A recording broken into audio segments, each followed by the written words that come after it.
In what could be one of the most consequential developments in South Asia's strategic landscape since Pakistan's nuclear tests in 1998, Islamabad is reportedly on the cusp of finalizing a historic defense pact with its closest ally, China, involving the transfer of the DF-17 hypersonic missile system. This deal, if confirmed, would catapult Pakistan into a select group of nations possessing advanced hypersonic strike capabilities, an achievement that could profoundly reshape the region's power dynamics, upend deterrence equations with India, and trigger international debate about the proliferation of next-generation weaponry. The DF-17, first unveiled to the public during China's 70th anniversary military parade in 2019, is not just another missile. It is a revolutionary system featuring a hypersonic glide vehicle HGV, known as the DF-ZF, which detaches from the launch vehicle after reaching near-space altitudes and then glides at hypersonic speeds above Mach 5, while maneuvering unpredictably toward its target. This combination of blistering velocity and maneuverability renders traditional missile defense systems nearly obsolete. The HGV's capability to flatten its trajectory, skim through the atmosphere, and execute evasive turns during flight makes it nearly impossible to intercept. For Pakistan, acquiring such a weapon would be nothing short of a quantum leap in its strategic warfare doctrine. The deal is reported to involve not just missile deliveries but the transfer of core technologies, guidance systems, and possibly co-production arrangements, which would enable Pakistan to manufacture its own variants of the DF-17 domestically under close Chinese supervision. High-level sources in defense and intelligence circles, speaking under condition of anonymity, have hinted that the agreement might include infrastructure development assistance, test range upgrades, and joint R&D labs focusing on hypersonic propulsion and materials engineering. These indicators suggest that this is not merely a buyer-seller relationship, but part of a broader strategic fusion between China and Pakistan's military-industrial complexes. This deepening partnership reflects a mutual interest in counterbalancing India's growing strategic clout and the Indo-US defense alignment, particularly in the context of the Quadrilateral Security Dialogue (Quad). For Beijing, exporting hypersonic weapons to Pakistan serves multiple objectives. It strengthens a longtime ally, opens a new front of pressure against India, and sends a strong signal to Washington that China is willing to proliferate high-end technology to reshape regional balances in its favor. For Pakistan, this deal represents a dual-pronged victory, enhancing deterrence against India and showcasing technological parity in the next-generation arms race. Pakistan's current missile inventory, including the Shaheen, Ghaznavi, Ababil, and Babur series, has traditionally relied on ballistic and cruise technologies. While these systems have provided a credible second strike capability and a deterrent posture based on minimum credible deterrence, the introduction of hypersonic weaponry would redefine Pakistan's strategic doctrine entirely. Unlike traditional ballistic missiles, which follow a predictable parabolic path and are increasingly vulnerable to advanced interceptors, hypersonic glide vehicles blur the line between offense and defense, enabling rapid, deep strike capability with minimal warning. It effectively compresses the decision-making window of adversaries to minutes, potentially even seconds, forcing a fundamental re-evaluation of conflict escalation and crisis management models. India, Pakistan's primary strategic rival, has been making its own strides in this domain. The DRDO's Hypersonic Technology Demonstrator Vehicle, HSTDV, has achieved notable progress, and New Delhi's collaboration with Russia on the BrahMos-2 hypersonic cruise missile project is expected to bear fruit by the end of this decade. However, most analysts agree that operational hypersonic weapons in India are still years away.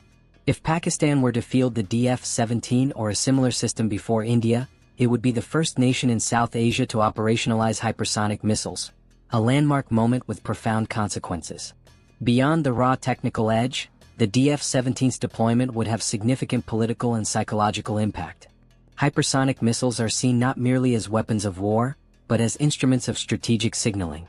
Their inclusion in a nation's arsenal signals cutting-edge technological prowess, a formidable deterrent posture, and a readiness to engage in high-intensity conflict if pushed. For Pakistan, a country frequently on the receiving end of Western skepticism regarding its nuclear safety and technological maturity, the induction of hypersonic capabilities could project an image of modernity, resilience, and strategic sophistication. This development is also likely to reshape Pakistan's military doctrine. Hypersonic systems like the DF-17 are inherently dual-use, capable of carrying both conventional and nuclear payloads. This raises critical questions about escalation dynamics, command and control frameworks, and deployment strategies. Will Pakistan deploy them in counterforce mode to threaten Indian military infrastructure? Will they be kept on high alert or under peacetime dispersal? What role will they play in conjunction with existing ballistic systems and submarine-launched cruise missiles? These are questions that defense planners in Rawalpindi and strategic thinkers across the globe are now beginning to ask.